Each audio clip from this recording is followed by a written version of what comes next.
তার সঙ্গীর যে ইচ্ছা আছে কি না আছে সে ব্যাপারেও যেন তারা সচেতন হয়।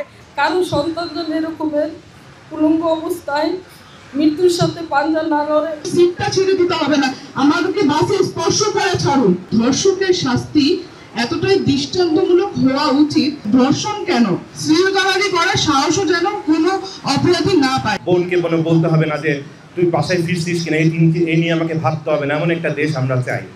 আইন আছে, কিন্তু আইনের প্রয়োগটা কিন্তু সেভাবে হচ্ছে না। আরেকটি বিষয় হলো, আইন যখন আমরা প্রয়োগ করতে যাই তখন আমাদের এই উকিল বলেন, আমাদের বিচারক বলেন, তারা যে সমস্ত সাক্ষী উপস্থাপন করতে বলে, যে সমস্ত এভিডেন্স তারা শো করতে বলে, সেই সমস্ত এভিডেন্সগুলোর অভাব করে দেয় এবং সঠিক বিচার যেটা হবে সেই বিচারটা তখন আর হয় না।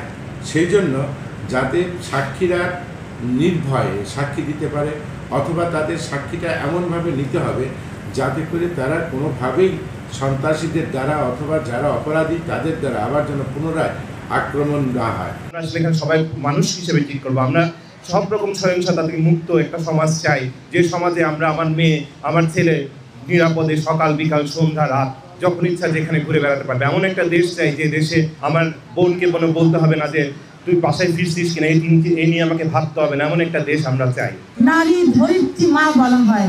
একজন মা সমস্ত কিছু সামলেও সমস্ত কাজ সফলভাবে করতে পারে, শুধু তারা একটি জায়গায় ব্যর্থ হয়ে যায়, যখন সে তার পরিবারের সদস্যদের দ্বারা খুব অজান্তে ধর্ষিত হয়। আমরা আজকের এই সমাবেশ থেকে চাই আমাদের ছাত্ররা, আমাদের প্রজন্ম তার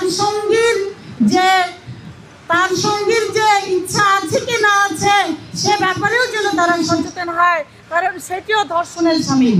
কারণ সন্তান যেন এরকমের উলঙ্গ অবস্থায় মৃত্যুর সাথে পাঞ্জা না লড়ে, সবার সন্তান যেন নিরাপত্তা থাকে। আমরা এটাই চাই, আর কিছু চাওয়ার আমার নেই, আর বলারও কিছু নাই, কারণ আমি বলতে পারি না। আমি যখন থেকে শুনছি যে অবস্থায়, তখন থেকে আমি এটা ভাবতে পারি বা চিন্তা করতে পারি যে এদের কি করা উচিত। এদের এমন শাস্তি দেওয়া হোক যা জনগণও দেখে জানি আর এরকমের করার মতন সাহস না পায়। আমরা আইনের বাস্তবায়ন দেখতে চাই, আইনের প্রয়োগ দেখতে চাই, আইনের যথাযথ বাস্তবায়ন দেখতে চাই। আইনের মাধ্যমে যত শাস্তি প্রয়োগ আমরা সেটাই চাই, তাহলে আমাদের সমাজ ব্যবস্থায় এই ধরনের নরভূমিতে হিংসতা কমে যাবে। আমাদের সমাজে ধর্ষকের শাস্তি এতটাই দৃষ্টান্তমূলক হওয়া উচিত যে ধর্ষণ কেন, একজন নারীকে সাধারণ নিপীড়ন, শ্লীলতাহারি করার সাহসও যেন কোনো অপরাধী না পায়। আমরা সবসময় বলি যে নারীদের সম্মান করতে, নারীদের সম্মানটা কি, তাদেরকে দিনে 10 বার সালাম দিতে হবে, বিশেষ হবে না, আমাদের নারীদের সম্মান দেবে সেটা আমরা